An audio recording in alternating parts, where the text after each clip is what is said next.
So here's how to refurbish or make reusable a copper head gasket.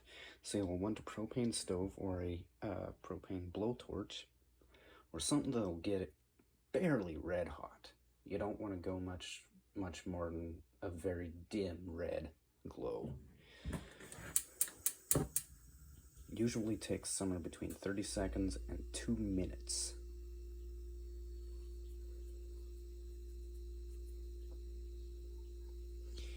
And you'll see here in a minute a good indicator of when it's pretty close to being ready. Now what we're doing here is re-softening the copper, or making it soft again, so that it will compress again. Now you'll see this flame in the center coming up through there. It's starting to turn from blue to green.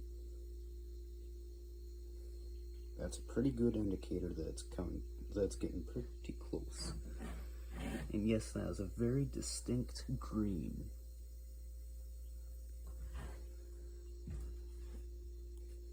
A lot like a fluorescent green.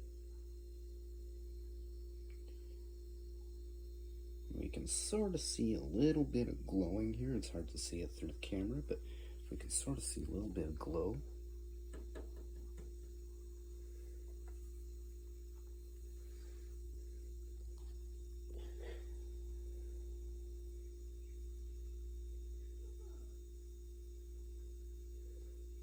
An electric stove won't get hot enough. There, we can see it starting to glow. See right there? And that is enough glowing right there. And it's not heating up evenly, so let's move it over there.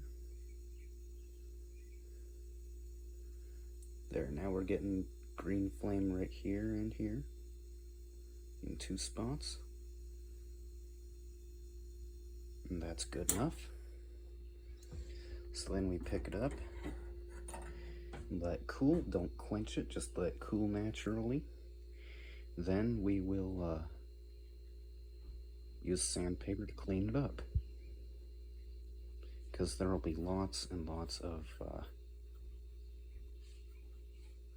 gunk on the outside. It'll be a crust.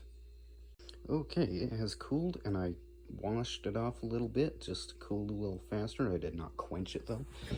Now we'll get our jeans or rag or something. Don't be afraid to bend it a little bit. That'll help it be annealed. It's called annealing. A-N-N-E-A-L-I-N-G. We'll clean each side up. Clean our fingers off. And it don't have to be perfect.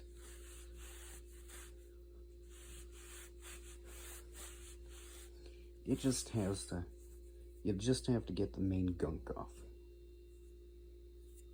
Then we can go over with a very fine sandpaper or a buffer or something like that. And don't worry that it is warped. That's perfectly fine. It is very nice and very flexible now.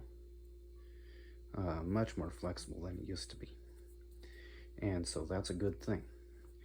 Then you don't have to buy a new one.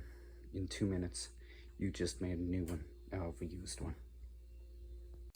And a big thank you goes out to John Cannon in the UK, one of my subscribers. Thank you very much.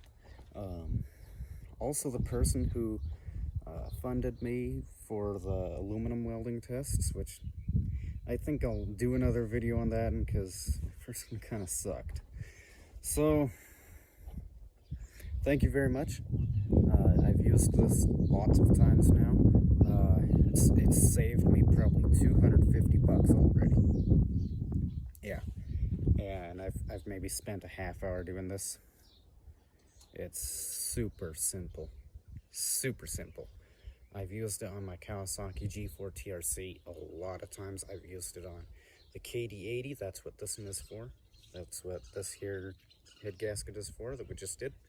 I've used it on an MC1, I've used it on F6, a Honda CT90, and a few other things as well. It works very well every time, every single time. Now, Is doing this necessary? Not every single time, in my opinion. Is it advisable? Yes, it is. But every other time, I think, is enough. And if you're doing lots of rebuilds, if you're racing them or whatever, yeah, you're going to be doing this pretty often. So,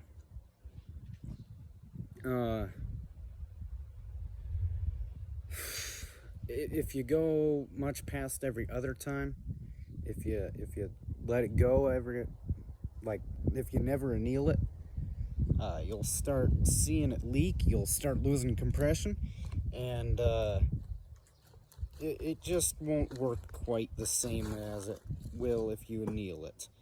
Otherwise, I wouldn't be doing this. But, and if annealing wasn't as good as buying a new one, I wouldn't be annealing them either. I'd be buying new ones. Lots of times I would anyways. And I'm not saying it's just as good as buying new ones, but it saves you a shitload of money. So, thank you. Hope you enjoyed the video. And if you don't mind subscribing, please do. It doesn't cost a thing.